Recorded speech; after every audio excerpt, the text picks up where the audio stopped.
За сайн байцгаана үзэгчдээ CTS podcast нэвтрүүлгийн маань ээлжит дугаараа инхүү эхэлж байна. Зочин маань хүрэлцэн ирсэн байна. Манай Сараа маань зочноо танилцуулах болно. Манай өнөөдрийн зочноор за Ангаах ухааны сургуулийн багш Ажаа Гигэн зөв тэтгэлэг сангийн зохицуулагч за Ахилес Монголиа төрийн бас байгууллагын тэргүүн Саран Чулуун өргөцсөн байна. Танд өдрийн мэнд хүргэе. За та хоёртаас өдрийн мэнд хүргэе. Хоёулаа хагас амьдаа юм биш үү та хоёр чинь. Саран цэцэг Саран Чулуун яагаад эвдэж ийм гоё нэртэй гэсэн чинь гамтагаа. Наргаа байла. Яа таныг яг ингээл манай подкастын зочноор орно гээл яг ингээ урьсныхаа дараахан би нөгөө өөрхтэй би ингээ таныг ингээ таны тухай Facebook, Google таны одоо орсон нэвтрүүлгүүдийг бол үзлээ. Ерөнхийдөө бол таныг одоо яг иргэд бол ингээ яг мэддэг болсон тий одоо тодорхой хэмжээний хүрээлэлд энэ хүн нэг ийм хийгээ яваад байдаг нэг ийм хөдөлмөрч юмхтэй байдгаа гэдгийг мэдж байгаа. Манай одоо яг подкастыг үзэж байгаа үзэгчдэд зориулаад та нэг өөрийгөө танилцуулаач. За намайг болохоор Саран Чулуун гэдэг би болохоор ээж. За тэгээд эхнэр. За тэгээд нийгмийн ажилтан одоо мэргэжилтэй. Тэгээд бас тэрийг их сургуульд одоо заадаг юм багш юм хүн байгаа. Тэгээд нийгмийн ажиллаа их сургуульд заахдаа би илүү нэг олон нийтийг зохион байгуулж одоо яаж ихтгэл үнэмшлийн өөрчлөхийн, яаж нийгэмшүүлэхийн гэсэн чиглэлээр хичээл заадаг байхгүй. Тэгэхээр тэр зааж байгаа зүйлээ хийх хоосон зүйл замаргүй байгаа учраас практикт бас хийх нь аягүй зүгээр юм байна. Тэгээ хийдэг юм одоо оюутнуудад захаар илүү кафетэд гэх юм да.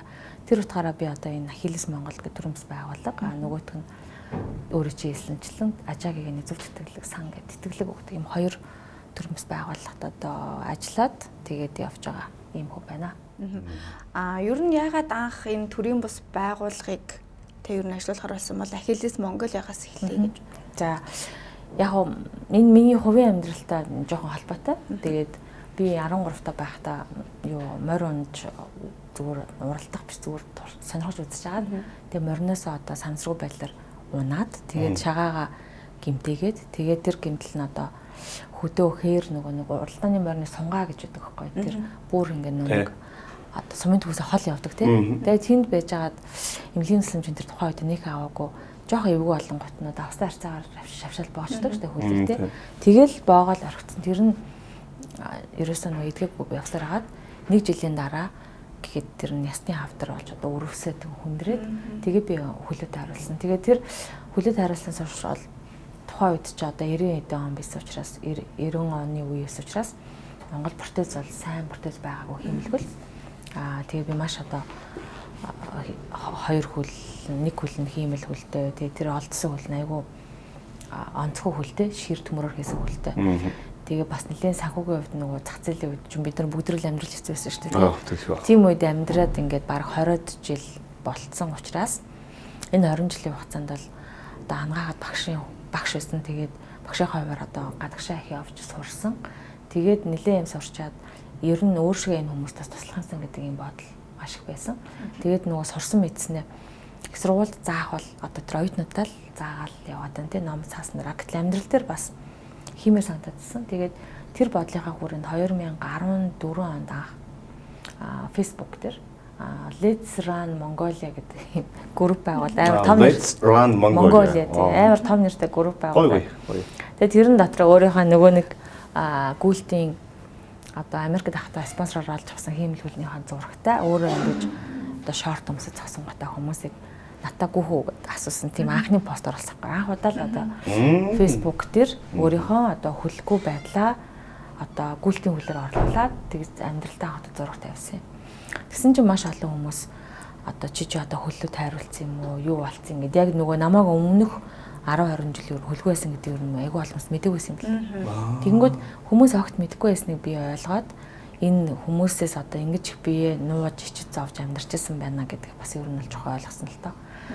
Тэгэд энэ бодол бол Ахилес гэдэг Ахилес Монгол гэдэг байгууллагыг одоо тэр Америк дахь салбараас нь Монгол руу оруулж ирж үйл ажиллагаа болгож хэрэгжүүлэхэд бол маш их одоо түлхэц болсон гэсэн.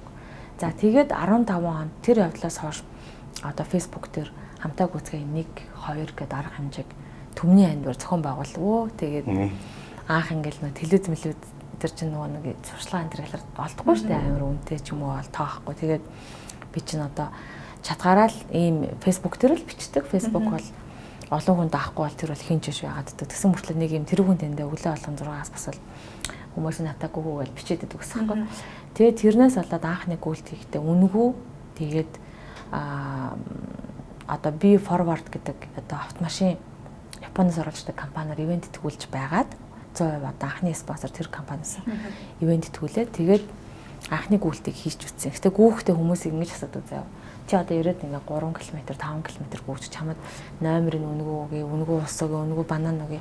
Зүгээр л ирээд одоо олон хүмүүст амгүй гэдэг анхны уриалгыг гаргасан. Тэгсэн чинь тэр арга хэмжээнд тэр бол зуны 6 сарын одоо дунд уяасан 600 гаруй хүн ирсэн байхгүй. Тэгээ нөө Facebook дээр хүн уриалал 600 цугларч хаач амар ингээд шокнд орд юм лээ шүү дээ. Хүү чи юу юм бэ тэгээд.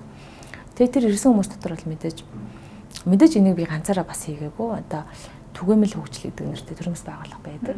Одоо хүн дэлбэрийн бэрхшээлтэй залуучууд өөрсдөө ажилладаг. Тэр найзууд манаас нэлээ их одоо зохион байгуулалтыг хийсэн. Би бол нэг санаачлагч төдий тэгээд гар бие оролцож юмаа хийж байгаа хүн төдий нүүр царай болох төдий л ерөнхийдөө байсан. Тэгээ тэр бол маш амжилт олонгод хүмүүс дараагийнхаа дахиад нэг хийгээч. Тэгээ хоёр дахьгаа тэр одоо 14 оны 8 сарын 31-ний өдөр гэж байгаа байхгүй. 8 сарын 31-ний чинь бидний хувьд ямар өдөр лээ нөгөө нэг хамгийн их одоо завгүй өдөр хүүхдүүдийнхээ сургууль гэсэн. Тэгээд байршлын бүр нөгөө буян тухай спортын ордон гэж байдаг шүү дээ. Тэрний гадаад л бадар гэж байгаа. Бүр хотоос гараа тийм хоол хийсэн чинь бас 400-аад хүн ирсэн байхгүй.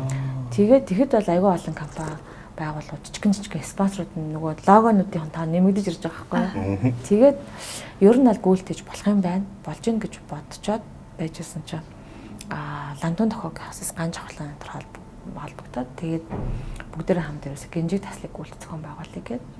Тэгээд гинжиг таслыг гүйлтийг бид нэр 9 сард хийжсэн. Тэгэхэд бас 1400 хүн ирээд. Ер нь ингээд анхны тэр гүйлтүүдийг ингээд хүмүүсийн тав ер нь өсөлсөн л та. Тэгэхэд бол маш олон хөгжлөмжлөлт хүмүүс тэнд оролцсон. Гэтэ яг ингээд ер нь бол гүйлт юм арга хэмжээ зохион байгуулалт бол энэ чинь бүхэл нийтийн спорт. Тэгээд хөгжлийн бэрхшээлтэй хүмүүс бол тэнд дотор нь 5% л байдаг байхгүй. Гэтэ тэр 5% нь өөртөө маш их сэтгэл хангалуун байсан байхгүй. Би хизээч одоо би ингээ хүний өмнө өргөж хөлийн маань мэдчихгүй, гарын маань мэдчихгүй жижиг завдаг байсан бол танаа гүйлтэнд ороод би ингээ талхаад чамаагүй барианд ороод ирсэн чинь намайг хүмүүс баяр хүргээгээд ингэсэн. Үүнээс хойш би ичи заахаа боллоо. Би ер нь яасан гэж ичгүүлээ гэдэг нэг тийм мессежүүдээс тэр хүмүүст хүлцэн. Тэгээд энэ санаа маань энийгээ ерөөсөө одоо төсөл олгоод энэ ажлаа ер нь өргөжлүүлээ гэдэг санаагаар хэд хэдэн байгууллагад хандаад тэгээд нэг тэр хандсан байгууллагуудын нэг нь Ариг банк байсан. Тэгээд Ариг банк бол тууштай ард хэмжээд Монголдо одоо ахилсын салбар болгож байгуулъя гэд. Тэгээд тэд нэг юм өрөөтэй. Тэгээд Ариг чинь нөгөө Улаанбаатар хотод хэд хэдэн салбартай салбаруудаараа нөгөө гүйлтэн тэр бүртгэл хийждэг тий. Бүгднийг ингэжтэй ажиллаад багаад ажиллаад 15 онд анх ихтгэл найдар боломж гэдэг нөгөө яг брэнд гүйлтэй хийсэн. Тэгэл ер нь тэрнээс хойш ер нь тэгээд одоо явсан да. Шууд жил болгон л гүйлт хийдэг 9 сард те. Ер нь тийм байдлаар анх эхэлсэн. Тэгээд одоо манай Ахиллес одоо 4 гол үйл ажиллагаатай. Эхлээд 9 сард одоо жил болгон 9 сарын 2 дахь бям гарагт бол ихтгэл найдар боломж гэдэг гүйлтэн болдог. Тэндээ нэг одоо цөөхөн байвал 1500 хүн, олон байвал 3000 хүн ирээ гүйцдэг. Тэрнийх нь нэг 100 орчим хувь нь хөгжлийн бэрхшээлтэй хүмүүс байдаг. Жил болгон 5 сарын 3 дахь бүтэн сайтар манай Ахиллес хүүхдүүд гүйдэг. Тэр нь болохоор тусгай сургуулийн одоо янз бүрийн хөрхөм одоо эрүүлэнд явж байгаа жоохон бэрхшээлтэй мөртлөө маш цаваа сэргэлэн хүүхдүүд ирж гүйдэг. Тэгтээ нэг 500 орчим хүүхдүүд ирж гүйдэг. Тэгээ тал нь эрүүл хүүхдүүд ингээ холдоод бас гүйдэг авч байгаа. Тэр бол Ахиллес хүүхд гэж хөтөлбөр. За тэгээд манайх клуб гэж байдаг. Ахиллес Монгол клуб нь болохоор 100-аад одоо гишүүнтэй. Тэгээд 40 орчим хүн бол хөгжлийн бэрхшээлтэй. Тэгээд тэд нар жилийн 4 үйлдвэрлэл ингээл гүүгээл нөгөө бэлтгэлээ л алхаал яваад иддэг. За тэгээс гэж байгаа жилдээ нэг удаа юм уу 2 удаа дэлхийн хамгийн топ марафонд гүөх одоо эрхийг олж авдаг. Тэр нь марафон аялал гэдэг хөтөлбөр орол модель үүсгэх зорилготой. За ер нь Ахиллесийн тухай бол ерөнхийдөө нэг иймэрхүү. Тэгээ одоо энэ 4 хөтөлбөрөөр дөрвөлнгийн л ер нь явагдаж байгаа гэсэн. Таны хувьд бас өөрөө бас нэг гүйлтийн тэмцээнд орж ирсэн. Тий. 42 км-ийг дуулж ирсэн гээд марафоны зай чинь болохоор 42 байхгүй. Одоо нэг 42 км гүгээ тэрийг нэг марафон гэж тооцдог. Тэгээд би болохоор анхны марафон одоо гүйсэн Монголоос одоо гүйсэн хиймэлэлтэй хүн гэх юм уу те. Анх 14 онд гүйгээд. Тэгээд тэрнээс хойш би олон марафонд орсон дөө 14 онд гүйсэн, 15 онд гүйсэн. 17 онд гүйсэн. Тэгээ сүүлд 19 онд Берлиний марафонд энэ гүйсэн. Тэгэхээр нөгөө хүмүүс яг марафоныг ойлгохдоо марафонч бол 40 км амар хоол штэ. Эндээс гараад Төв аймаг яваад буцаад ирэх амар хоол те. Тэгэхээр одоо шил та нар ингээд ямар ч зогсолтгүйгээр тэгж гүйж чадахгүй шүү дээ. Тэгэхээр тийм гүүхийн тулд нөгөө бэлтгэл хийдэг байхгүй юу? Одоо доор иж 3 сар бэлдэх хэрэгтэй. Хамгийн багтаа. 7 хоногт 3 өдөр чи ингээд маргааш гүүх юм чи ингээд өнөөдөр хоолоо зохицуулаад, хувцас зохицуулаад, ажиллаа зохицуулахын тулд масраг төвчээр шаардна хүнээс. Тэгээд зориг шаардна. Одоо би өнөөдөр энэ эдэж явах юмс татгалзаанд л өөрийгөө амар хүчлэг хэрэгтэй болно шүү дээ. Тэгэхээр тэр зориг дадлын хүнийг аюу өөртөө итгэлтэй болгох юм байна. За өөртөө итгэлтэй болсон хүн чинь нийгэмштэй хүнтэй танилцсан юм байна, ажилд орд юм байна гэдэг ийм л мессежийг ахийлсан одоо гол санаа байхгүй. Тэгэхээр миний хувьд л яг өөрөө тэгэжгүйгээд нэг ихийн хөл маань ийм нөө төмөр хөл байгаа шүү дээ тий. Нэг ингээд гүйтсэн чинь аюу олон хүмүүс бас хараад хүүе энэ одоо хөлгүй хүн ингээд холгүйгээд татчих одоо надаа 2 хөлөө өрдлөө би яагаад гоохгүй ингээд энэ нь одоо эрүүл саруул гэдэг юм уу би бэлтрүү одоо эрүүл саруул хүмүүс их нөлөөлсөн байна гэж одоо ер нь бодоод байгаа. Тэгээд одоо бол тухайн үеийн Лецран Монголиа групп фэйсбүүкийн групп бол 3 салсан. Нэг нь Ахиллес Монгол гэдэг одоо бас нэг 3000 орчим гишүүнтэй ингээд яг Ахиллесийн зорилгоор явдаг. Нөгөөх нь бол хамтдаа алхацгаая гэдэг ууланд алхдаг. Бас явсан.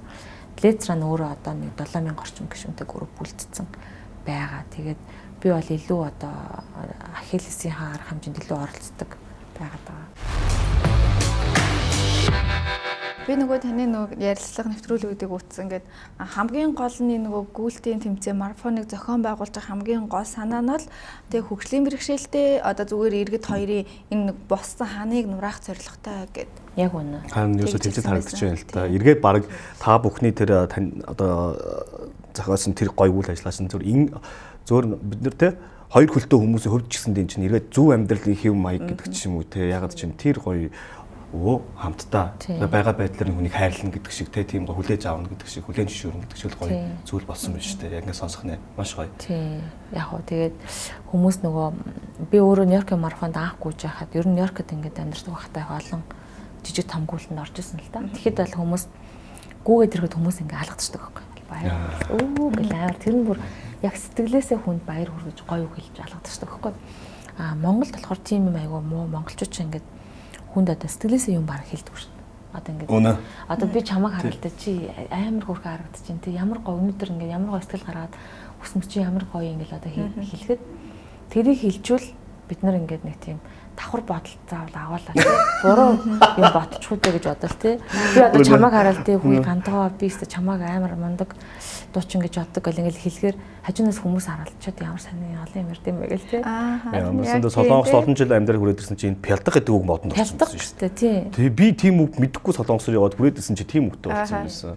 Харин тий. Тэгээ тэр монголчууд тийм юмдаа жоохон хэлэхгүй. Тэнгүүд нөгөө гүйлтээр ингээ гүүгээл барианд ороод ирэхэд амар олон хүмүүс ямар мундаг юм бэ гэхээр тэр хүн хизэж амьдралаа тэр моментыг мартдаг юм байна. Би болохоор өөрөө тэрийг нөгөө Америкт мэдэрчээд хөөе Монголдо энийг хийх юмсан гэд. Тэгээд одоо өөрийнхөө оролцож зохион байгуулсан бүх гүйлтэн дээр маш олон зуун сайн дурын ажилтнуудыг авсан байхгүй. Тэгээ авангуудаа бүгдэнд нь сургалт хийгээд за хүнийг яаж одоо баярлуулж хэрхэн инех вэ гэдэг заадаг байхгүй. За энэгээр яач ядчихсан энэгээр гэл. Тэгээ зарим бүр өнөж гошгүдээ ярьцаа гэл те. Тэгэл одоо хүн барианд ороод ирэхдээ та нар төсөөлөд үзтээ над хүн чинь ингээд хэдэн цар бэлдэж байгаа гүг идэрж байгаа. Чиний ээж аав байсан бол яах вэ? За чи бод чи стрессээ баяр хүргэж өөдсөн үү? Чи өөртөө өнөө ороод тасгал хийгээд маргааш дахиад хамгийн сайн хүнд баяр хүрдэг хүмүүсээ тэр ухтагч хөгжөөгч гэдэг сайн дурын багт аавна гэл те. Тэгээ тэр сайн дурын хүүхдүүд аягүй их тийм баяр хүрэгдэг тасал хийсэн хаа ингээл хүн эргэлэрсэн ингээ загчдаг. Тэнгүү тэр ажлынхан цаана нь бол нөгөө гүйж байгаа хүн чинь Ахиллесийн гүйлтэнд дараажл орно аюу гоё юм бэлэг гэл. Тийм. Тэр гоё. Тийм тэгж үлддэг тийм. Нэг зүйл асуумаар санагдлаа л та. Энэ бол за ингээд марафон гэдэг зүйл маань уусаа тэртээ тэрхүү ингээд олимпийн те бас нэг төрөл зүйл болоод ингээд орцсон маш олон одоо ордог. За дараа жил ч юм уу энэ жил одоо Ахиллесийн гүйлтэнд гүнэгэнгүүтээ урд өдөр нь ингээд одоо юу гэдэг ямар ч бэлтгэлгүй байж байгаа маргааш өдөр аймаг ингээд гүйчүүл бас эргээд хэцүү те энэ дээр хамгийн наазах нь за маргааш марафонд гүйж байгаа хүмүүс хамгийн наазах нь яаж өөрийгөө бэлтгэх ёстой вэ гэдгийг бас хүмүүст хэлвэл марафон гэх. Тийм, ер нь марафон гэдэг нь бол хагас марафоныг 21 км зай. Бүтэн марафон 42 км тэгээ 195 м байхгүй. Тэгэхээр ер нь марафонд бол хизээч өнөөдөр шийдэл маргаашгүй гэсэн юм бол байхгүй. Йоо, тийм байна. Ер нь л тий. За өнөөдөр шийдэл маргааш бол 3 юм уу 5 гэж болно. Жирийн одоо энгийн хүмүүс л гинт огцомгүй хөх юм бол тэр чинь нөгөө гимтэл авах хамгийн их гимтэл авах боломжтой спорт тий. Тэгээ өөрийгөө бас зүрх мөрхөн ингээд харгаж мөрөө янз бүрийн асуудал гарч ирдэг хэвчээ шүү дээ тий. Тэгэхээр хэрэв би марафонд гүнэ гэж шийдэж одоо бид нар ингээд дараа жилийн марафоныг ярьж байгаа байхгүй. За бүгдээрээ дараа жилийн Бостонгүй гэвэл одоо магадгүй 11 сар гэх юм бол бүгдээрээ бэлтгэлтэй 5 сараас орох юм байна. 5 сараас эхлээл би тий одоо ууж идгээд зохицуулна ингээл тураал эхэлдэг гэсэн үг байхгүй. Тэгээл бэлдээл хоол ундаа бэлдээл юм зохицуулангуудаа тэр 5 сард бол элдв янз ноцтой хүнд гүйлтүүд өрөөс хийхгүй. Аажмаар яг ингээд багшийн зааврын дагуу бэлдэх хэрэгтэй гэдэг. Тэгээ сэтгэлээ ингэж чиглүүлж эхэлдэг байхгүй. Тэгэхээр сэтгэл нь чиглээгүй сэтгэл нь ингээд одоо хатууж жаагүй хүн бол марафоны спортын ард гарахад жоохон хэцүү. Тэгэхээр марафон бол одоо заавал юу гэдэг нь сэтгэлийн дааталтай байж өөрийгөө ялдаг тийм хүмүүсийг л одоо шаардаад байна. Яг бид нар чинь бас нэг юм сэтгэлийг хөөрөлтөө хүмүүс шүү дээ. Бид нар чинь тий.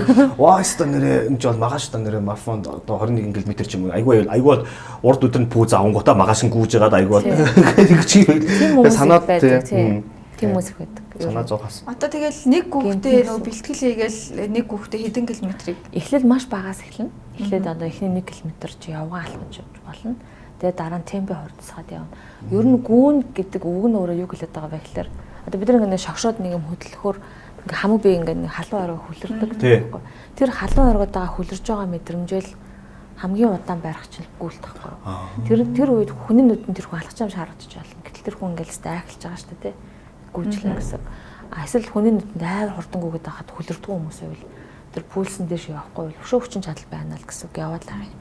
Гэтэ мэдээж хэрэг уушхных нь одоо юм хүч мөчс хэрэгтэй л дээ. Тийм. Хизээч ер нь гинт шийдээд маргааш одоо тэмцээн уралд орох бол буруу. Ханаад бодлоо. Одоо манайхаа монголчуудаа магаш марафонд гүнгээд өнөөдөр пүүз амгуудаа магаш гүйж болохгүй нэ шүү. Энийг сайн хаараарай болсон чинь бас маш их битэж гимтгч болох спортын нэг төрөл зүйл гэж шүү манайхаа. Тийм болохоор бас тэрийг бас гуглдээд мөн Achilles Mongolia гэж хайж ороод тэндээс бас зөвлөгөө авч болно гэж би бодож байна. Яг үнэ тийм. Аажмаа. Би бол дараагийнх нь бас юм гүйлтэнд нэг оролцоод үзнэ гэж бодож байна. Мэдгүй тийгээр зараа байна. Окей, би зүгээр яг уу ингээд очиод заавал тэрийг ингээд замаа дуусгах ёстой юу? Яг уу чиний зорилгоос хамаарна. Тийм би нэг за 3 5 км-ийн явчихъя гэд болно. Тэгин л гэж батал байна. 9 сарын гүйлтүүд манайх дотроо төрөлтэй 3 5 10 21 гэд байдаг. Гэхдээ марафон нь бол 20-42-ороо л байна. 15-ыг бол хүн дуусгачих учраас жирийн одоо рейс буюу гүйлт гэж нэрлэнэ. Тэгээд мэдээж эхлээд бол чи жирийн одоо 3 5-аас эхэлж болно. Тэр хугацаанд чамд тэр наах эхлэхэд энэ чанга байдаг. Тэгээд гүйж явахдаа хүмүүс ингээд хагас бясалгал гэдэг байхгүй ингээ өөр өөртөө ажиллаад. Ингээл хөлчин цаанаас чинь ёо одоо болийл гэдэг байгаа. Таригчин болохоор яваач гэл тээ. Зарлууд тавьсан. Тийм. Уушиг тэр доор өглөө гэж. Бөө биенүүд нь хоорондоо ингээд зодон зохион болцсон. Тэр үед ингээд тэр гурван зүйлийг хооронд нь комбин зөв хослыг нь олоод яаж иж байгаа урагшаа алхасаар дуусгах чар хүн өөр өөртөө yes одоо би чадлаа гэдэг нэг бодол урч тийм. Тэгээ тэр бодлыг олон би чадлаа, би болчлаа гэдэг бодол хүнд олон дахин ингээд хийгээл ахаар хүн ер нь л амьдралын бусад одоо том асуудлуудаар ч гэсэн би чадах юм чинь гэдэг бодол төрдөг байхгүй. Тэгээ энэ нь эргээд хүний өөртөө итгэлийг одоо яг одоо хэмжигт хүүцээр урт хугацаанд эргэж одоо нуурахгүйгээр дэвшлүүлж байна гэсэн үг байхгүй. Тэрнээс би чамайг одоо за чи өөртөө итэг гэлдэг юм чи шууд коноп шиг өөртөө итгэхгүй тийм. Тэгэхээр дадал зуршлаар л ер нь тэрийг би болгон гэсэн. Би яг нэг удаа яг жирэмсэн байхдаа нэг 3 4 сартаа ч юм нэг найзуудаараа богд уул руу алхна гэд. Тэгээ би жирэмсэн байсан. Тэгээ ингээд богд уул яг ингээд нэг удаа л алхаад тэгээ тэр үед ингээд орой дээр нь гарах бүр амар хэцүү санагдаад байсан баггүй би ч за одоо баста ингээ болиё гэж би жирэмснээрээ төрөө яриад гэхдээ яг ингээ дээшээгээ гараад орой дээр нь гарч ирсэн нөгөө юм тэгсэн чи юм гой тал газар идэм билээ явуулаа орой гэхээр би юм шавах юм бодоол идэг гэсэн чи юм бүр агүй гой тал газар яг тэгсний дараа би ингээ өөртөө ингээ итгэхгүйс хөөх ингээ гараад ирсэн гэж үгээ тэгээ тэрийгээ би агүй бахархаж ярьдаг би жирэмсэн байхдаа тэгэж гарч ирсэн ингээд яг тийм л мэдрэмж дахин авах юм байна л да тэгэл одоо марафонд гүйж яхад чинь би жишээлбэл одоо нэг хөл мань хиймэлжээс би нэг 8 цаг маг гүйдэг. 8 цаг ингээл гүүх хооронд чинь миний хажууд хоёр хөтөч буюу одоо туслах хүмүүс байдаг тий. Гисэн ч гэсэндээ яг ингээл 4 цаг тасралтгүй гэсэн дараа хүн ингээл яадаг байхгүй. Унаал эхэлдэг байхгүй. За болчих ёстой би ямар юм аяж энд яваа. Ингэж одоо өөрийгөө зовоох хэрэг байна уу энэ гэдэг юм байна л да. За тэр үед бол нөгөө тал нөгөө баруун мөрөн дээр чөтгөр зүүн чөтгөр хоёр хоорондоо ингээ хоорондоо ярьж байгаа байхгүй. Чи одоо энэ хүртэл зөөр хаагаа Монголоос ирчээд чамайг босод ахилсэн чи хүмүүс харж байгаа. Сараа чи одоо өөрөө хэдэн настай байлээ. Чи чинь үр хөвгтэй бодно гэл нөгөө амар бол юм бод. Наана ингээ гүйчд гоох юм бол чи өстө ийм хөгийн байсан юм уу гэл нөгөөд нь талаараа ятан бэ ятраад байл амар. Тэг хөдөлж байгаа амарчи гэдэг. Тийм юм болдог. Тэгээд тэр нь ингээд тэрнийхээ нөгөө Энжелийнхаа үгэнд орол урагшаа болно явах хэрэгтэй юм шиг байна. Тэгээд явчингууд ядарч ясна яг барай харагддаг байхгүй. 500 метрийн цанд барай хардал тэн чинь хүмүүс шуугилдаад бөөн хөгжим дуурайдаг. Тэрийг харангууд хүмүүс зогсож чадхаа болчихдог. Сэргээл. Тэгээд эсвэл замд нэг юм Монголын туг муг ингээл гараад ирэх юм бол амар баярлалаа. Тэгэнгүүтээ бүр амар хүч ороод бараг л нүлмэс нөгөө нэг бөмбөржиг шиг болоод урагшаа яваад. Тэгээд марафон дуусаад баринд орсныхаа дараа нөгөө суулаа шүү дээ медалаа ингээл ороод шууд медаль авчихдаг. Тэгэл аавгатаа нөө яг би бол нэг 10 минут ахиж бизэж энэ тэнэг ажлыг хийхгүй гэж бодчихсон. Тэгээд яг марафон баринд ороод медаль авчихсныхаа дараа за дараач аль улсын марафон гөхөө. Тэгж бодсон шүү. Nice. Хүн болно гэж бодсон. Гоё ядлаа тий. Тэгж бод. Өөрийгөө ялдан дийлсэн хүн тэгээд бүх өөрийгөө сориод үзсэн. Өөрийгөө тэгээд одоо 1000 удаа гүйж байгаа тэрний одоо юу гэдэг те 999-т нь одоо ингээд гүйчих явцдаа одоо ингээд за болидо гэж бодож исэн ш 1% нь гүгээд зорилгоо биелүүлээд ингээд гоё өөрийгөө ялах мэдрэмж нь хамгийн тэр бүхнийг ингээд үүсгээд гоё болчтой. Тэгээ одоо дээрэс нь өөрөө бас ингээд бусдад бас үлгэр дуурайл үзүүлээд бүр ингээд байглаасаа болон өөр бусад амарч гэсэндээ ингээд те одоо бас нөгөө нэг толгуур эргэтний бэрхшээлтэй болсон хүмүүстэй ингээд үлгэр жишээ тэр нь бүр ингээд аваад энгийн хүмүүст ингээд одоо маш мундаг юм эрч хүч inspiration motivation өгж байгаа. Тэгээд ийм одоо зүйл хийгээ явж байгаа чинь яг үндэ бол маш их бахархаж байна л да. Яг нөгөө чимээгүй одоо юу гэдэг одоо баатрууд гэдэг шиг тиймэрхүү сэтгэл төрж байна л да. Баярлалаа гэж хэлмээр байна л да. Тэ би бас яг ингэсэн нөгөө таны нөгөө нэг юмнуудыг үзчихээд яг ингээл 13 наснда гэл тэгээд эхлэнгүүд нөгөө нэг өрөвдөөл ингээл бодоод түүнтэй таныг ингээд марафонд гүгээ тий одоо түүнтэй Монголда бас тэр олон марафоныг хөгжүүлэх гээд ийм гүйлт юм зэн зохион байгуулад төрийн бус байгууллагыг ингээд удирдах завшааг ингээд шууд ингээд бахархах сэтгэл төрдөм мөлий. Тэгэхээр одоо нөгөө хүнээр байнга өрөвдүүлж амьдрах уу тий бахархуулж амьдрах уу гэдэг чинь бас нөгөө хүний өөрсдийнхэд бас сонголт байгаа тань тий. Би бас тэгэж ойлгосон. Тийм ер нь өрөвдмөр штэ. Өрөвдгөл хэрэгтэй хүмүүсээ. Яагаад тэгэхээр эхлээд өрөвдөх сэтгэл төржээвэл те хүнд ингээд одоо би ишвэл хүмүүсээс өрөвддөг л яаж өрөвдөх гэхээр яг өөртөө адилхан ч юм уу эсвэл одоо би тэр үнийг яг юу туулж яваа болдоо гэдгийг хэрэв би төсөлж чадчихвал би аягүй сайн өрөвдөж байгаа юм. Тэгээ өрөвдөнгүүтээ өрөвдсөн учраас энэ ажлыг хийж байгаа юм. Яагаад өрөвдөд би энд одоо энэ миний одоо чадах зүйл юу байна гэж бодож байгаа учраас энийг одоо хийгээ цаг зав зориулаад байгаа гэсэн үг байхгүй. Гэтэл мэдээж яриг одоо заавал өөр төрөд туулж яж хүн одоо ойлгох албагүй л дээ. Гэхдээ ядаж төсөөлөхийг хүн оролдох хэрэгтэй.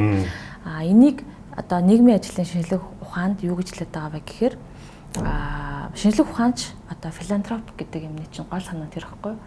Одоо бид нэр ингээл нийгэмд амар их сайн үйл хийж гин айгүй одоо сайн үйл гэл маш их яваад ш нийгмийн ажиллагаа гэх тий. Тэрний цаана яг чин өрөвдөх сэтгэлээр хийгээд гин үү?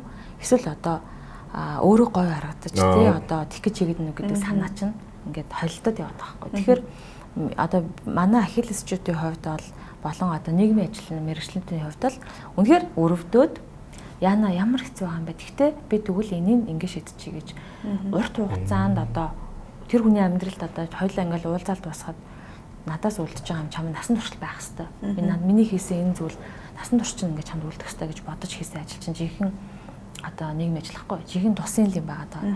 Тэр утгаараа Ахиллес болон одоо манай тэр сангийн ажил бол яг мэргэжлийн нийгмийн ажиллагааны хүний хувьд хийж байгаа л зүйл гэсэн үг. Та хэд бол одоо ингээл хэвээр анх ингээс асуул ямар яасан болтоо гэж бодчих гэж амар сайн хэрэг. Яа тэгвэл тэрийг ойлгож ир дараа нь бахархах сэтгэл ингээд төрж байгаа. Бахархалч амар хүчтэй төрж ирэх байхгүй. Тэгэхгүй ярээ ингээд өрөвдөх мэдрэмж нь айгүй багтай. Яар мундаг ингэчэл Гэтэ тэр ямар мундаг гэж бодож байгаа юм цаана энэ хүү юу тулсан бол доо гэж бодохгүйгээр ямар мундаг ингээл орчих юм бол окей ямар мундаг гэл нэг өнгөцөл үлдээд байгаа хаа. Тэгэхээр цаана нь юу туулаад энэ хүрсэн бэ? Энэ хүн юу яасан болоо гэж хэрэг жохон цаг гаргаад бодчих юм бол бид нар хүнийг аюу олон хүнийг бид нар ямар мундаг юм бэ гэж яг сэтгэлээсээ хэлнэ гэсэн үг байхгүй. Тэгэхээр та хоёр амар сайн байна шүү заяа. Амар ихэн тайлбарлалаа. Гой тайлбарлалаа. 13 настай охин ингээ хөллөө тайруулсан гэдгсэн.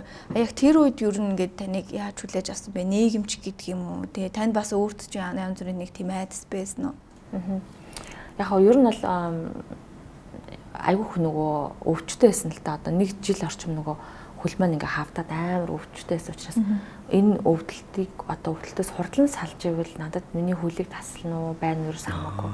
Тийм зовиртойс байхгүй. Тэгэхээр шөнө унтахгүй сүлдээ ингээд нөгөө их өвдөлтсөн ч хүн чинь нөгөө янз бүрийн эмэнд намдахгүй ингээ хөлн ингээд угшиж өвдөө сүлдээ хичээлдээ явахаа болоо сургуульд аач явчихгүй гутал орохоо болоо хавтаал. Тэгэхээр тухайн үедээ бол энэ өвчнөл байхгүй болж ивэл надад одоо юу ч хамаагүй л тийм үгээс. Тэгээд хөлөө тайруулсан дараа бол эмнэлэгт нөгөө нийгмийн ажилтан сэтгэл зүйн шинжлэх тухайд байгаагүй шүү дээ. Тийм болохоор надтай хин ярилцдаг гэсэн гэхээр Хавдар судлалын төвийн одоо эмч нар, цувилагч нар нь яг ийм хөрхөн одоо нэг туслан дэмжигч шиг тий. Өө гоё шинэ хөл байдгийн тий чи ингээ гоё хиймэл хөлтэй гэж одоо айгүй хөвчөж байгаа. Чи өөр айгүй хөрхөн охин айгүй хөрхөн он цурдаг мурдаг гэл айгүй уран зургийн өгнөд хэлээ тий. Чи өстэй айгүй юмыг хийж чаднаа. Битийн энэ дээр одоо юу гэдгийг санаа зов мó гэдэг тийм уран болыг хөгдөг гэсэн. Миний одоо нөгөө тэгээ хүлээд харсан дараа би нэг сургууль нөгөө шилжиж очсон байхгүй. Тэгсэн чи тэр ангид маань Цэндмаа гэдэг багш байсан. Одоо тэр багш болохоор өөрөө урт богино хөлтэй хүмүүс байхгүй. Тэгээд өөрөө юм тохиргоотой готлон өмсдөг. Тэнгүүтээ би шилжиж очихоор болонгууд манай эгч тэр одоо захирал удирдлагууд нэм охин ирэх гээд наа гэж хэлсэн чинь тэр Цэндмаа багш ангид өгөөгээд Цэндмаа багш тэр ангийнхаа хүүхдүүдтэй ойлгуулж хэлсэн байлээ. За одоо нэг ийм хүүхэд манай шилж ирж танаа доогуулж авч болохгүй шүү. Өрөөсөн үлгөө өсмөс нь нөгөө химэн дээр айлгээд одоо хусуулцсан хаалцсан ч юм уу те. Гээ хэлсэн чи манай ангийн хүүхдүүд тэр аягүй сайн ойлгоцсон 6 дугаар ангийн хүүхдүүд аягүй сайн ойлгонгуудаа юу юм бэ? Би нөгөө аягүй гоё одоо ангиар ухтуулж хасах гэсэн үг байхгүй. Багш маань ангийнхан маань.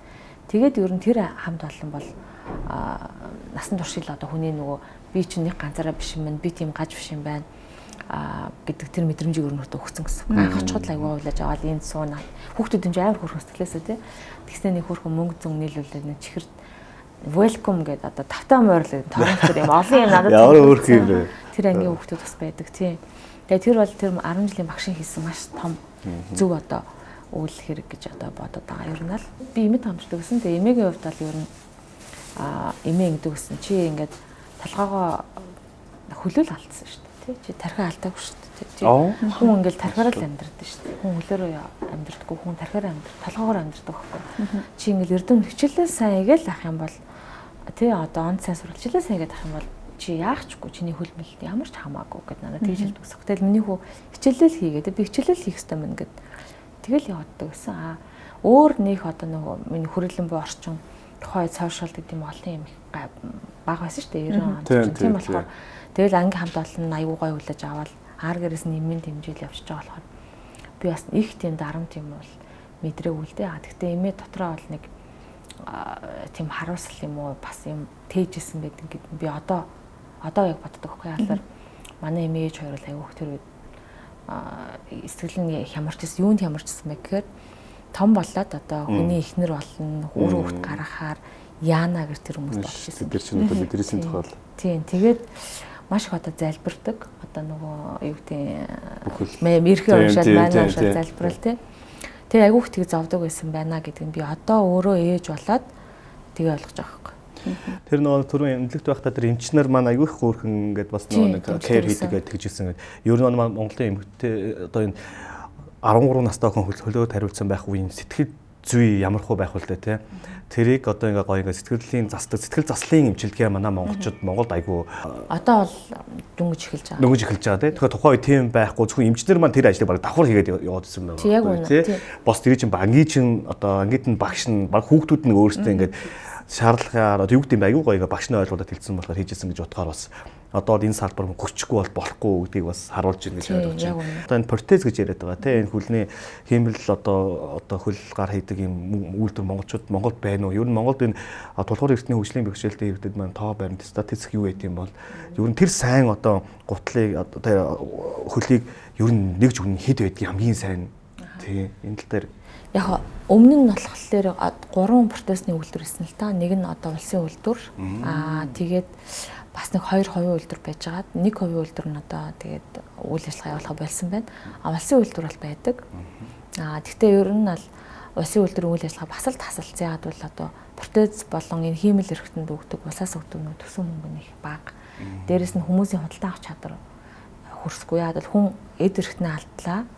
Ажлыг чадваргүй боллоо. Ажилгүй болохоор орлогогүй боллоо. Орлогогүй хүмүүс тийм олон сая үнэтэй авч чадахгүй боллоо. Ингээ үйлдвэрийн үйл ажиллагаа бол ер нь зогсож ин гэсэн үг.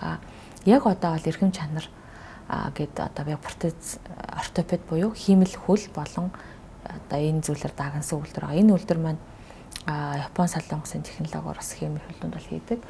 Миний хувьд бол би тэднийхаар нэг удаа л хөл хийлгэж үзсэн. Тэгээ сүүлийн одоо 6 жил миний хэрэгжилж байгаа хөлийг Америкт хийлгэсэн. Ийм хөл байгаа байхгүй. Үнэ нь бол нэг доор хажны $7,000 хавцаа үнэтэй байгаа байхгүй юу?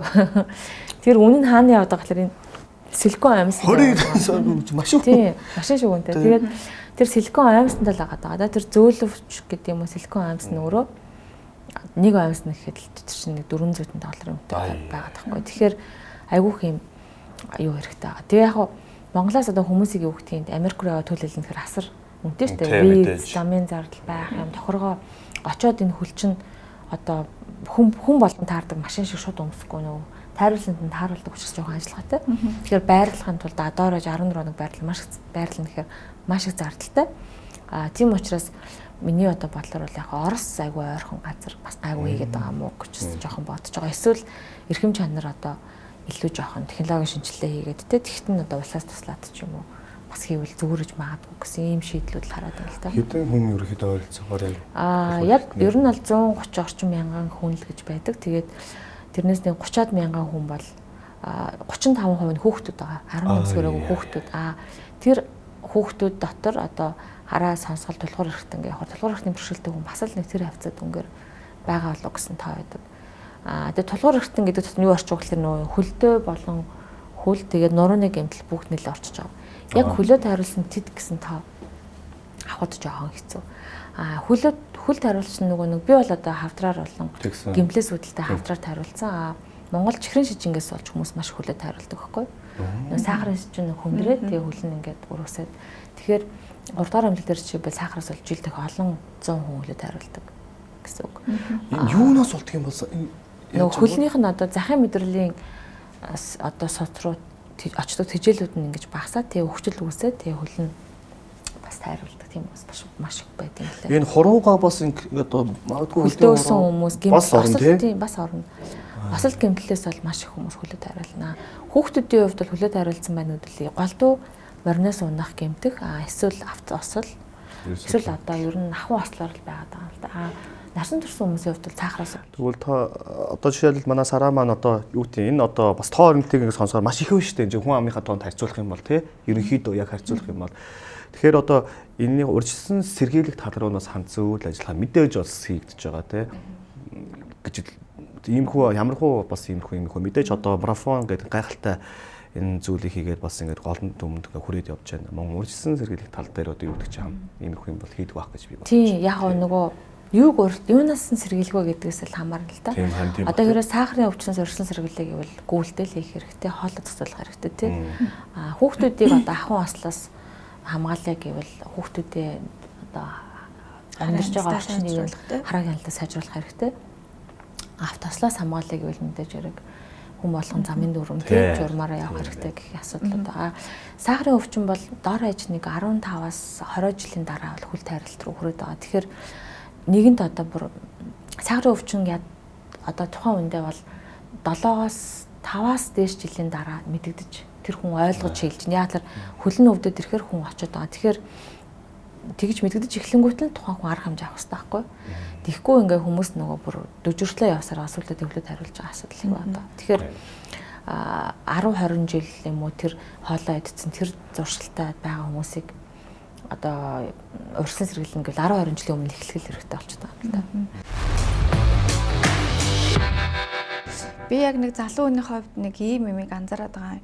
Гэтэ энэ одоо буруу ч гэж болно зөв ч гэж болно. Одоо 1990-ээс те нэг 2010 ч юм уу 15 он хүртэл бол хүмүүс хөгжлийн бэрхшээлтэй хүмүүсийг бол хүмүүс ингээд нэг тийм айгу сонин эмзэг хүлээж авдаг байсан. За тэгээ сүүлийн 1-2 жил бол айгу гоё болж ирж штэ. Бэрх биш ээлтэй орчныг бүрдүүлээ тий. Тэгээд хөгжлийн бэрхшээлтэй биш тусгай хэрэгцээт гэж ярьдаг болъё гэд айгүй нөгөө хандлага өөрчлөгдөд байгаа юм шиг санагддаг. Танд бас энэ ямар санагддаг вэ? Яг одоо харьцуулбал. Тийм. Яг хоо ер нь бол одоо 14 оноос онд би химлэлийнхаа зургийг ингээ фэйсбુક дээр тавиал тий. Ингээл хүмүүсийг ууралт хүмүүс бол үнэхээр эвэртэд болон гайхчихсан баггүй энэ одоо юу гэлээ гэл. Тэгээ гол нь аль тухайн үед жоохон зориг шаардсан. Тэр чинь өөрийнхөө одоо гэтээ зориг нь хаанаас гарсан бэ гэхээр би одоо яагаад ичих ёстой байлаа гэдэг асуулт тавьж байгаа байхгүй. Яагаад би ичих ёстой юм? Чи хүн ичээ гэвэл одоо хулгай хийсэн бол ичээж болно. Навилгал авсан, худлаа ярьж хүн алаагүй бол надад өөр ичих юм алгагүй шүү дээ тий.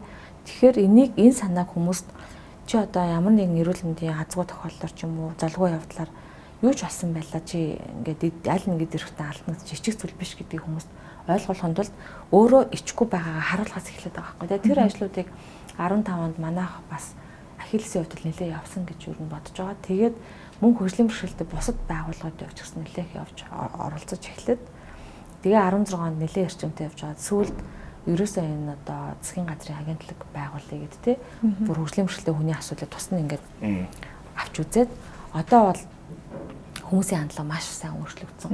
Ер нь бол өмнө яг одоо чиний хэлсэн өмнө хөгжлийн бэрхшээлтэй хүмүүсийг өмнө нь ingэж хараад байдаг гэсэн юм. Уулзгаараа нэг тийм халамжлуулагч төрөөр хардаг байхгүй. Одоо ингээд яах вэ, очиод авах уу, эсвэл одоо хоолундаа эцэн үү ч гэдэг юм уу те. Тэгээд би одоо ингээд хандвийн арга хэмжээ зохион байгуулж байгаа гэхээр би өөрөө бас тэр хандвийг авдаг зорилт бүлгэнийг гэж намайг одоо бас бодвол те. Яг мөн гэхдээ хөгжлийн бэрхшээлтэй хүмүүсийг өөрөөр хэлбэл нэг юм эмзэг гэж ингэж бодоод байгаа. Тэгээд нэг эмзэгтэй хүлээж аваад өөртөө энэ одоо бодвол хөрх юм энэ одоо их чин чамд л одоо нэг тусаалнаач гэдэг юм уу нэг юм би ингээл уулзахаар л одоо энийг харахаар л нэг мөнгө өгөхгүй болох юм шиг тийм нэг хандам мандуу гойсаар гад тийм хаалга гадаг тэр мессежийг бид нэр яаж эргүүлэх ёстой вэ гэхээр олон улсад болохоор хөгжлийн бэрхшээлтэй хүн би одоо шил ингээл их сургууль багшилж гин зөндөө олон юм хийж гин энд миний хүл ямар ч хамаагүй асуудал би мэрэгжлийн ажлыг хийж явж байгаа л хүн байгаа байхгүй яагаад миний хөлийг холбоод байгаа вэ гэхээр би өөрөө энэ асуудлуудыг ингээ өөр дөрөө авч ойлгосон учраас энэ ажлаас ус хонгосон. Тэгэл хийж байгаа. Тэгтэл ингээл хөгжлийн бэрхшээлтэй хүмүүстэй ерөөсөө ажил гэхэлэр ажлын зар хүртэлтэй хөгжлийн бэрхшээлтэй хүн ажилд аавна гэвчсэн тэ. Юу хэлэх юм те. Тэгэл одоо намайг ч гэсэн хүүхэд байхад энэ одоо нэг хөлгөмч сургууль сурч чадахгүй нэг тоогооч моогооч курсэл явуулчихвал те. Нэг юм бэрхшээлтэй ямар нэг эд өрхтний асуудалтай гэхээр л энэ хүн шал угаадаг л байвал эсвэл нэг юм одоо толгой ерөөсөө ажиллаж ерөөсөө бодохгүй байгаа байхгүй. Тэгэхээр тэр хандлага бол өнөөдрийг өөрчлөх гэж маш их хичээж байгаа. Тэгээд тийм болохоор бас яг одоо өнөөдөр бас энд сууж лээ л да. Тэгээд үзэх хэвээр хүмүүс нь үзээд хөгжлийн бэрхшээлтэй хүмүүс ажил хийх гэхэлэр эрдэмтэн байж болно. Хөгжлийн бэрхшээлтэй хүмүүс одоо улс төр хийж болно. Хөгжлийн бэрхшээлтэй хүмүүс гэхлээрээ л одоо өөр ертөнцийн биш штэ гэдэг санааг потенциалын хувьд бол бидний адилхан л тарих зүрх байгаад байгаа байхгүй. Тэр нэг хөлний л асуудал. Тэгэхээр тэр хандлагыг өөрчлөхийн тулд өшөөж илүү сайн ярих хэрэгтэй гэж бодод байгаа. Тэгээд бэрх биш ээлтэйгийн хувьд бол маш их дэмжиж байгаа. Тэр бол маш сайн одоо сошиал аян. Тэгээд манай ахийлс сайхны хувьд бүгдээрээ тэрэнд оролцож бас ер нь дуу хоолойгоо илэрхийлээд ингээд яваад байгаа гэсэн. Би чи яг ингээл нөгөө сэтгүүлчийнхаа хуваар янз бүрийн мэдээ сурвалжлага бэлтээл ингээд явж байгаа хгүй тий хараагүй ч зориулсан гэрлэн дохой байна уу тий нөгөө юу зам нь ямар байна ингээл нөгөө тусгай зам байдаг шүү. За тэгэл ингээл иймэрхүү юм одоо ямар ч сан хүрэлцээ орчин бол бүр үнэхээр хангалтгүй гэдэг юм лээ. Нөгөө ядаж нөгөө тэрэгэнцэртэй иргэнийг нөгөө шатн уруу шатн алуу шат энэ төр байхгүй. За байсан ч амар уруу юм хийгээд байсан байдаг ч юм уу. Айгу тиймэрхүү юм анзаарагцсан. Тэг ер нь Улаанбаатар хот сараагийнхаа асуултаар далимдуулаад Улаанбаатар хот маань хэр одоо энэ тий ээлтэй хот вэ? Шууд хэл яа тий. Тий одоо бол одоо ээлтэй гэдэг хэрэг 0-аас 10 оноогоор үнэлье гэж бодох юм бол би энийг одоо 2 оноо л өгнө л дөө. Тэгэхдээ би энийг 10 жилийн дараа манайх одоо маш олон барилга байгууллагын чинээр баригдаж байгаа. Тэр бүх стандартууд дээр бол хүртээмжийн асуудлууд ярьж байна. Дөнгөж сайхан хүртээмжийн тухай хууль яригдаж байна. Тэ бүхэлдээ хуультай болоод ирэхээр манайхан ч хуулиа барьж ирсэн нэг юм хөдөлдөг болсон болохоор тий хууль мэлаараа одоо далаалгаад ч хамаагүй тэр 10 юм уу 15 жилийн дараах Улаанбаатар Баатрийн оноог би 5 оноо мөн руу өгөх болол гэж хэвлэл одоо чи ингээд шаардаж шахахгүй бол болохгүй одоо дээр чинь би ингээд гэрийнхэн гадаа явж байсан чинь яг миний нүдэн дээр дугуй ингээд зөвхөн дугуй унж явж байгаа хүн явган хүний зам дээр ингээд хойвол бүр ийм амар хойвол гарсан юм дээр пат тэгээд унаад дүүрээрээ унаад тэгээд баг тэндээ ингээд бид олон хүмүүс явж байсан болохоор ичээд ингээд дугуйгаа төрөөд явж байгаа. Уул нь бол тэр чи тэн дээр юун тэр нөөн тэрхэн зэртэй иргэн юун тэр нөөн хүмүүс хүүхдэд ингээд тэрхэн дээр явах хүмүүстэй. Энийг шаардахгүй өөрөө унчаад тэгэл ингээд яваад өгч байгаа. Тэр түн тэгэл тэ миний юу гэл тэрийг чинь хороон дээр нь очиж шаардаад нэг бол тэр хот тогтчулд одоо юу гэдэг те ингээд явъя гэж би одоо бодоод байгаа. Тийм. Одоо гадаад бол яг тэр хүртээмжийн аян гэсэн арга замуудыг үзсэн л дээ гадаад юм. Тэгэхээр яадаг вэ гэхээр яг чиний хэлсэн шиг явдаг байхгүй ингээд яг ингээд нүх болгон тоолол тий. За энийхээ хариуцгаа угаал ингээд яг нэг юм reality show шиг. Тэгээд тэр хотыг нөгөө хийсэн удирсан даргаыг нь тэрэгнэр өөргөө суулгаж байгаа л стандаар ингээд явуулаад. За одоо яг одоо шийдчих газар дээр ингээд явдаг. Тэгээ ингэх гэж бол бид нар бас жоохон оролж байгаа. Гэтэ манай бол чинь 4 улиралтай орн. Тэгэл өвөл бол хийх аюу хэцүү. 100 болохоор аюу хүмүүс налаа аюусан гэж явчихдаг. Тэгээ яг намар хавар нүд чүчж яриугүй юу тэгэл замарчдаг ийм ажил болоод байгаа байхгүй. Дээр би бас нэг тэрэгнцээр суужгаад яг Улаанбаатар хотын нөгөө нэг төв талбайгаас юу ийм арт хүртэл явж үздэг байхгүй юу? Чамд хэдэн саад гарсан?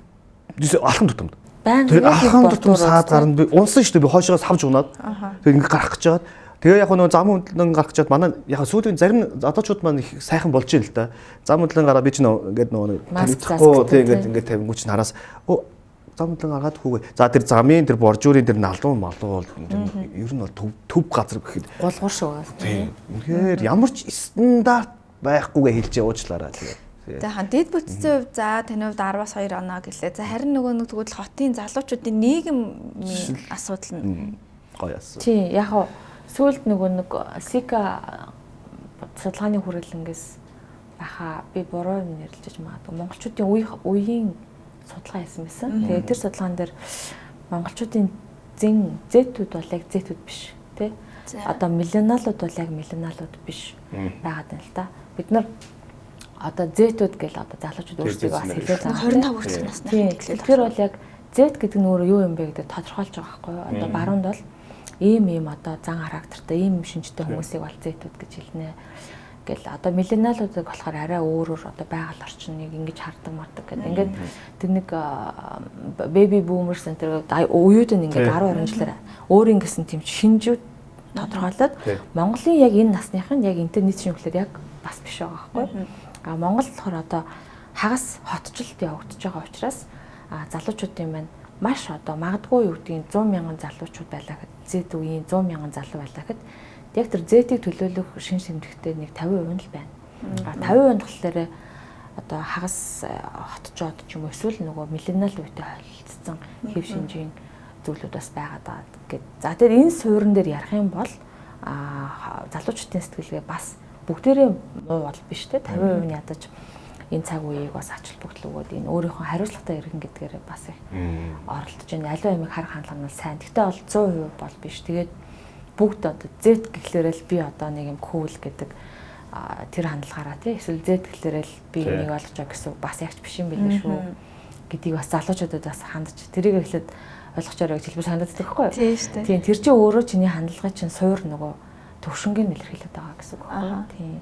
Тэгэхээр яг бас сайжирч байгаа. Тэгтээ барууны тэр Z гэдэг тодорхойлолт нь дүүцгүүц хэмжээний шин чанартай бүгд бол бас биш. Заримдаа хуучинсаг гэдэг юм уу буруу юмар ойлгодог залуучууд бас маш их байна. Тийм. Таны хувьд бас оюутнуудтай ингээ байнга хамт ажилладаг, оюутнуудад багшилдаг хүний хувьд яг одоогийн тэгвэл оюутнууд тий одоо нэг яг ингээ хэлэх юм бол нөх хандлага тий одоо ер нь ингээ юмыг хүлээж авах байгаа байдал энэ төр нь ер нь бас яг ямар байна? Тийм. Оюутнуудын хувьд нөгөө мэрэгчлэлээс хамаарна. Би болохоор анагаахын их сургуульд бол багшлагдаг. Тийм болохоор анагаахын оюутнуудын хувьд эрүүл мэндийн салбар. Тэгээд эрүүл мэндийн салбар нь өөрөө нөгөө хүний амь настай холбоотой учраас мэрэгжлийн ёс зүй аягүй шаарддаг. Тэгээд дээрээс багш нар нь аль тэмдэж ерөөс профессор чинь тэр дээр бид нар чинь инглиш ийм л байгаа шүү дээ. Бүх төвшний оюутнууд магистр, доктор, бакалавр ялгаагүй. Тэгэхээр анагаахын одоо оюутнуудаар жишээлбэл ингээд төлөөлөл ярих юм бол хүүхдүүд маань бол яг тэр салбарын онцлог нь тусгадаад асар одоо юугүй чимээгүй даруухан дуугүй тий. За нөгөө одоо ингэж дуурчвал тий энэ нь буруу яж магадгүй гэдэг болгоомжлол бол маш их байдаг. Ер нь бол гэтэл нөгөө би одоо Монгол Улсын сургууль төгссөн учраас нийгмийн ухааны салбарынхан ч юм бол стандарт жинхэнэ дуурдаг дуу чанга ихтэй нөхдөд би ч өөрөө тэдний нэг байсан. Тэгээд харахаар бүгдийг чадна гэдэг юм шиг харагдаад байгаа мөртлөө яг ингээ гараас гарч байгаа юм заримдаа бас жоохон хийсвэр юм шиг харагдаад байгаа. Тэгтээ сүүлийн үеийн оюутнууд мэдээж хэрэг одоо амар олон нөгөө мэдээлэлтэй болсон бид нэрээ ч юу чинь нэг ном л уншдаг гэсэн. Одоо бол эднэр ингээд аюу юм даалгавар малгар янз бүрийн хэрвээ жоохон хайнгал хандчихвал арга цаагаал гэлс гуглээс юм татаад авчдаг ч юм уу. Ингэж хөнгөн хийсвэр хандж байгаа юм бас маш их ажиглагддаг байхгүй залуучуудад. Тэгэхээр энэ нь өөрөө ингэж хөнгөн альва асуудалд ингээл хөнгөн хандах юм бол өөрийнхөө амьдрал дээр ч гэсэн өөрийнхөө амьдралд ч гэсэн хөнгөн хандах юм. Одоо их усэр хандах хүүхдтэй ч хөнгөн хандах юм, нэрээдүйн хань дээр ч хөнгөн хандах юм байна тий. Ээж аав нөхшгөр ч энэ хүн хөнгөн хандах юм байна да гэдэг болгоомжл бас харагдаад байдаг болохоор заавал нухацтай энийг ажил гэдэг зарчим манай эрүүл мэндийн салбарт уулна байдаг. Тэгээд багш нар яг тэрийг ингэж заах гэж бас хичээдэг. Гэхдээ тэрийг их дарамтгүй, их зовоохгүйгээр одоо ярих юмсан гэдэг юм бол оролдоол байгаа. Тэгэхээр нөгөө залуучууд гэдэг ерхийгөөр нэлэхэд Монгол жоохон хэцүү яг салбараар нь л ярих баг та одоо тэгээд уул уурхааных нь яадгийн мэдхгүй шүү дээ. Одоо уртлаг соёлынх нь яад юм байгаа. Миний хувьд бол яг одоогийн яг нийгэм за өсрээд 5 жилийн дараа бүр айгүй гоё болох байхаа гэж бодоод байгаа. Одоо залуучууд айгүй зөв юмд би бинийгаа уриалдаг болсон байна. Тэгээ ерөнхийдөө эерэг бай. Тэгэл нөгөө зөв хандлагатай бай гэдэг болсон байгаа. Ер нь 5 жилийн дараа нийгэм бүхэлдээ ер нь гоё болчих болов гэж бодоод байна. Автобусанд явсан ч ер нь альва ямар нэг юмд хандж хандлага хүртэл бүр ингээ өөрчлөгдөх болов. Яг таны нийгмийн ухааны багш хувьд нийгмийн багш юуны хувьд яг энийг бас юу гэж харж байгаа. Тийм яг сайн талаас нь харвал сайн юм зөндөө болж байгаа. Сая бол Z Nation гэдэг аюу хөргөн том ивент хийсэн. Тэр ивентийг зохион байгуулж байгаа залуучуудын дундаж нас баг 29 баха. Тэр аюу ингээд дээдлэн л одоо зочид нь л би ч юм бол одоо тэнд Ахмад гэцээ явцсан ингээд лекц юм яриа зогсож байгаа байхгүй. Тэгэхээр тэр ивентийг зохион байгуулж байгаа хүмүүс ярахад бол ингээд бүх юмыг бол маш одоо хүний нөгөө таар нэг юм хүнийг нэг юм ойлгох тухай түрүүн бид нар ярьсан шүү дээ эмпати асуудал. Тэгэхээр яг манай одоо илтгэж ирж байгаа хүн инк болов үзэж байгаа хүмүүс маань инк болов гэдэг өмнөөс нь бодож айгүйх ажил хийж лээ. Тэгэхээр тийм мундаг залуучуудаас их орж ирж байгаа болохоор айгүй баяртай одоо өөдрөөр харж байгаа. Нөгөө талаасаа бас мэдээж хэрэгс болгоомжлж байгаа. Бид нар зөв үлгэрлэл үзүүлэхгүй бол одоо бас буруу дуурайлал үзүүлчих юм бол зарим одоо төлөвшөөгүй ч юм уу шинэ үеийн залуучуудад бас эднэр ингэдэг юм чинь бид нар бас ингэм биш гэдэг бодол төрж магадгүй. Яг энэ саяны энэ одоо жишээн дээрс харагдаж байгаа шүү дээ. Хүмүүс өөрсдөө одоо коронавигийн үеэр юу гэдгийг арга хэмжээ хийхгүй хүчтэй өөрсдөө гэдэг бол бид нар ч гэсэн хийнгэл яг нэг тийм нөлөө бас яваад байна. Тэгэхээр манай үеийнхэн гэдэг юм одоо манай би ч одоо миллениал миллениал тийм манай 80-аад оныхан маань өөрсдөө одоо хийж байгаа ажиллаараа чадхаараа зөв хийгээд ирэхээр доотлолын дүүнээр бас харж байгаа байхгүй. Доотлолын дүүнээр хараад одоо ингэж хийх юмсан, ингэж хийхгүй бол болтгүй маань гэдэг нь аягуулсан сонсох юм байна гэж бодоод байгаа. Тэгэхээр дахиад доошоо харна. Тийм дахиад доошоо харах хэрэгтэй байхгүй. 30 насныхан ч гэсэн өөртөө харах хэрэгтэй.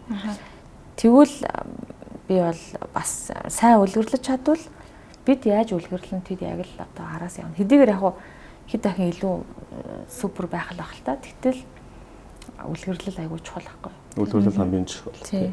Саран чулуун маань бас чөлөөт цагаараа ер нь юу хийж байна? Гой чөлөөт цаг гарангууд бас тэгээ одоо нийгмийн ажил одоо хувь болон хувьсгалын ажлаас гадна гой чөлөөт цагаараа бас хийдэг гой тийм хобби ч юм уу. Нэг бол ер нь ерөнхийдөө гой чөлөөт цагаар хийх дуртай зүйл байсан. Ер нь нэг чөлөөт цагаараа зүгээр нэг чөлөөт цаг гэж одоо гарах ер нь бол их ахиллесийнхэнтэйгээ гүйдэг байсан л та. Хагасны дуул руу явчихна. Тэгэл марафоны бэлтгэл үеэр их гүйдэг байсан. Гүйж дуусаад хоорондоо сая би яасан бэ, чи яасан бэ, яг тэд явах гэжсэн ингээл ярьдаг юм ярьдаг тийм үе тус байгаа. Тэгээд сүүлийн 1-2 жил бол бид нэрт боломж их бага байлаа тий нөгөө цаад тахлын үеэс маш олон хүмүүс өвдсөн манай клубээс би ч гэсэн өөрөө бас өвдөөд идэгсэн. Тэгэхээр энэ үед бол тэр хүмүүстэй уулзах боломж их бага гарсан. Тэгээд чөлөө цагийн арга хэмжээ маань л ер нь одоо тогтмол гүйдэг тэр хэмжээ маань өөрчлөгдөөд тэгээд одоо зөвхөн нөгөө судалгааны ажил руугаа илүү төвлөрч одоо юм яаж байгаа гэсэн. Тэгэхээр чөлөө цагаар одоо уул нь бол кино энэ төр үзэх дуртай. За найзуудтайгаа уулзаж вино уух дуртай байлаа. Цагаан винонд их дуртай. Яг би цагаан вино байхгүй. Тэгээ цагаан виног бол улаан вино хашил төлгөд тийм байлаа. Тэгэл хүмүүстэй их ярилцаж ингэ суух их чухал юм байна гэж бодоод байдیں۔ Тэгээд чөлөө цагаа өнгөрөөсөн ч ер нь юу ч хийсэн тэр үед яг тэрэндээ л анхаарлаа хандуулчихаар тэгээд тэр ханамж байгаа. Тэгэхгүй нөгөө түрүү нөгөө залуучууд ярьжсэн шүү дээ. Одоо залуучууд болохоор тархин биеинд тархин өөр газар ингээд явж байгаа байхгүй. Ингээд давхар амар юм супер олон зүйлийг амжуулах гэдэг юм шиг мөртлөө аль аль нь бас өнгөц чанаргүй үлдээд байдаг шүү дээ. Бид нэг хүүхдтэйгээ ярьж байхдаа хүүхдээ л хараад хүүхдээ сонсоод ярьчвал тэр 5 минут ч 10 минут байсан хүүхдэд аягүй гоё үлдэх хэвээр. Гэтэл бид нар уцаа ингэж үдсэнгээ хүүхд рүү хаан за тэгээ яасан ингэ тэгэхээр энэ бодлоо болох гэдэг байхгүй. Тэгэхээр тэгэж үрж чадвал чөлөө цаг нь их гоё болох юм байна гэж сүүлд жохон насныхын бэлгүүдээ. Үгүй ба. Чанартай гол нь айгу чанартай. Цагийн чанар амар чухал байхгүй. Тэгээ харилцааны чанар амар чухал. Маш их харилцаа. Бид нар чинь өөрөө эргээд нөгөө нэг энэ альфа үе, зет үе бүрд одоо юу гэдэг нь бөмбөрүүдэд ойлгох тийм мэдээллийг цуглуулж авахгүй бол бид нар чинь одоо тэднийг ойлгож л харилцахгүй болохгүй ч байгаа шүү дээ. Бид нар чинь бидний дээр чинь бас нөгөө ээж аваад гэж байгаа. Тэрний эмээ өвөнөр гэж байгаа. Яг дундын эднэртэйгээ холбож их гүүрэнд бид нар болоод байгаа байхгүй. Би тэгэж ойлгоод байгаа. Тийм. Айгүй мэдээлэлтэй байхгүй бол болтгүй гэж бодоод байна л та харин. Тийм. Тэгээд цахим агуун зүгээр нэмэхэд нөгөө нэг судалгаанууд аюух судалгаанууд бол миний одоо судалгааны ажиллахаар аз жаргалын судалгаа байгаа. Тэгээд би тэрэн дээрээ тэр судалгааны ингээл нөгөө нэг юмаа хийх гэж хаад одоо аз жаргалын тухай судалгаа хөвчлэн настай хүмүүсээс авдаг байхгүй. Настай хүмүүс л аз жаргал гэж юу гэдэг ярьж чадна гэж одоо үзэж байна л та. Бид нар бол мэдгүй ингээд бидний мэддэг аз жаргал 10 жилийн дараа өөрчлөгдөх магадлалтай байхгүй. Чиний мэддэг аз жаргал чинь 10 жилийн дараа өөр болсон байх магадлалтай. Харин 70 настай хүн, 80 настай хүн, 60 настай хүнээс асуухад тэр бол хамгийн аз жаргал энэ байжээ гэж дүгнжилж чадхаараа байт юм л та. Тэнгүүд тэр олон 10 судалгаануудаас харахад ихэнх нь юу гэж хэлж байгаа гэхээр чанартай харилцаа гэж. Одоо чанартай харилцаа хамгийн их аз жаргал гэж үзэж байгаа. Тэрний үг хэлээд байгаа гэхээр хоёулаа өнөөдөр одоо уулзаад гурлаа ч юм уулзахдаа яг үнэн сэтгэлээсээ харилцаад нэг нэгэндээ ямар ч бодлын өрөө, сэжиглэлийн, зэмлэлийн, гмийн үргүүгээр салаад бие биендээ бүрэн дүрэн илэрхийлээ салдаг ийм харилцаанууд ажлын хувьд ч одоо татны харилцаа бүх юмдаар ингээ илэн талангуу ингээд нөгөө нэг хоол тэр нэгдсэн боллоо гэдэг шүү дээ. Тэр шиг тийм харилцаатай байвал хүн эрүүл урт наслана гэж үздэг байгаа байхгүй. Тэгэхээр саяны хэлдэг нөгөө юутай ч холбоотойгоор энэ аягүй чухал. Бид нар доод үеийнхэн хүүхдүүдтэй харилцахдаа яг ингээд тэр хүүхдийг дууслан сонсоод буцаагаад дууслан яриад тэгээд за одоо боллоо гэтэн салах хэрэгтэй юм шиг. Тэгвэл нөгөө харилцааг өнгөч яг нөгөө зөв харилцаал яваад байна шүү дээ. Чанартай. Ерөөсөө чанартай харилцаа. Би болохоор яг энэ юу гэж хараад байна. Зөв харилцаа гэдэг. Одоо ингээ гурлаа ингэж уулзсуугаал тий амар нэг сонио реакцтай асуугаад жоох юм. Тийм тэгэх юм бол нэг уур амьсгал эвгүй болчих шүү дээ. Тийм. Ер нь бол зөв тий. Одоо нөгөө яг ярилцж байгаа бол ярилцсан шиг л гоё ярилцгаа хэрэгтэй тий. Тэгээд дотор нь ерөөсөө ороогүй асуултууд амар их байдаг шүү дээ. Хүмүүс ингээл бүрэн сонсохгүй за галс нэг юм ингэчи гэдэг. Тэгэхээр ингээд надад ч гэсэн нэг юм ярилцсан болохгүй. За ингээд одоо энэ хүмүүст юу өгөх гэдэг юм бол тоо гэдэг бодол төрөөлүүлдэг ч юм уу. Тэгэхээр чи байж одоо дахиад технээс нь яв. Яг юу асуух гээд зорилго нь юу илээ гэдэг ингээд асуугаад авчдаг. Тэгжээс нөгөө нэг цансандаа хүрэхгүй болохоор дараа нь тэр ажил ингээд дотоод үлмэг юм өөрт үлдчихэж шít. Яна энэ нэг хам юм асуусан юу гарах юм гэдэг ч юм уу. Яг би тэрүүн танаас асуух гээд яг мартсан байна. Яг ингээд гүүгэж явж штэ. Гүүгээ явж байхдаа ингээд төрөөсөн баруун мөрөн дээр чөтгөр тэгэл нэг хэдийн эргэтнүүд нь хоорондоо ингээд байдаг. Тэгээ яг ингээд таны тарих яг юу бодож явж байгаа. Та яг юу боддог вэ? Хичнээн ингээд юу н тэр 42 км-ийг туулахад ингээд өчнөө л бодол орж ирэх юм шиг санагдаад байна. Хэвээ түм юм боддог. Тэгтээ ингэдэм байлээ. Гүүж яхад уул нь ингээд гүүж ганцаараа за одоо л нэг бид шиг ингээл гэр орны ажил өдөржингөө төм ажил байж байгаа л орой нэг ганцаар эсвэл нэг машиндаа яг машина гаражд байрлуулахын өмнө ганцаараа нэг байдаг та нэг үе байдаг шүү дээ. Эсвэл тэр үе дээр ингээд за хөөе өнөөдөр яаж өнгөрөв гэдэг өөртөө ярьдаг шиг юм уул нь гүйлтийн үеэр болдог. Гэтэл ганцаараа ингээд ажлаа дуусгаад гадаа ахт бол тэр өдөрт гомдсон бол гомдол момдол руугаа өнгийгөөд өөрийгөө өрөвдөл чи юмд амар ядарч байгаа заамаа гэдэг тийм сөрөг талын юм бас ганцаараа байх болоод өгөх байхгүй. Гүүж яхад тэр сөрөг талын юм ерөөсөө ягаад ч юм ингээд бодж орж ирэхгүй дандаа зөв гоё юм орж ирдэг. Тэг яагаад гүүхээрээ би юм баяртай байгаа гэдэг юм чи гүүхээр хүнээс нөгөө адреналин гэдэг юм ялгараад тархиндах одоо бас тархиндах хүчил төрөгч аягүй сайн шахагдсан юм л да гүүж байгаа үед. Тийм болохоор гүүж байгаа үед ингээд энэ асуудлыг би яаж шийднэ гэж бодож зовжсэн. Аягүй олон асуудлуудыг хариу ингэж шийдчих юм шүү дээ. Ингэж шийдчих юм шүү дээ. Тийм хариунд гарч ирдэг юм л гүүж яхад. Яг нөгөө биеийн халуунаа нөгөө тодорхой хугацаанд тарьж явах үед гэсэн үг. Тэр үед тэгэхээр ер нь бол хвчлэн дандаа янз бүрийн шийдэгдөхгүйсэн асуудлуудын шийдлийг олно. Ганцаараа өөрийгөө хөндлөнгөөс би өөртөө ямар тэнэг байсан бэ? За чи өстө нэрээгээд бас бодно тий. Янз бүрийн бодно. Гэхдээ сөрөг бодол нэг баг байгаад дим л яаж бодсон. Тийм болохоор гүйж байгаа хүмүүс дандаа барианд инээж орж ирдэг. Та нар гүйлтэн зургуудыг харахаар барианд инээдсэн, үйлцэн орж ирдэг. Бас нэг гүйлтийн тухай ингээ яриад эхэлсэн чинь нөгөө нэг Forrest Gump гэх кино бүрээс өөр ирэхгүй ингээд орж ирж байна. Бас гүйл олоогүй гэд бас нэг кино байдаг тий. Тэгээ Forrest Gump-ын тэр нөгөө нэг ийм юу та мөртлөө тэрийг эвдлээл ингээд цаашаа гүйж байгаа юм. Тэр үл яг адреналин байсан баг. Тэр өстө бас гоё тий. Тэгсэн мөртлөө гүүсээрээ гал тэрээс амьдрал нь ингээд маш гоё ингээд юу байдаг тэр бас их гоё кино надад санагдтыг. Бас ингээд гүйлтийн тухай ч юм уу тий. Сүүлийн үед нөгөө марафоны гүйлтийн тухай бас манай монголчууд нь өстө маш хөөрхөн амжилтуудыг бас гаргаад бас ингээд дэлхийн уралдаан тэмцээний наадманд орж ийн гэдэг нэмэрхүү юм бас аягүй их гардаг болсон. Бас тэгэхээр бас манай монголчууд бас бие организмын хувьд юу нэг гүйлтийн марафоны хувьд бол боломжийн болдох байдаг гэж би харж ил да. Энэ тал дээр би нөгөө спорт анаах талын хүн биш болохоор яг одоо нарийн тим гэдэг юм хэлж чадахгүй. Гэхдээ манай говийн одоо говь төсөж төрсэн хүмүүсийн хувьд бол одоо нөгөө нэг гүйлтийн халуун зуны гүйлт тэмдэртэй бол их сайн байгаа юм шиг харагддаг. Манай ч аюул олон марафон болдог. Жилд одоо бол Монгол улсад 20 гаруйдын марафон болдог байхгүй. Тэгээ нэг марафон чинь 20, 40, тэгээ 50 км-ийн 100 муу гэж өгдөг байхгүй. Тэгээ тэн дээр ингээд нөгөө говийн марафон буюу яг элсэн зүлгүүдэг марафоныг тахад бол Монгол залуучууд бас их гүйж байгаа харагдаад байдаг. Тэгээд Монгол хүний одоо биеийн төсвөр төвчээр бас гадажгүй сайн юм байна.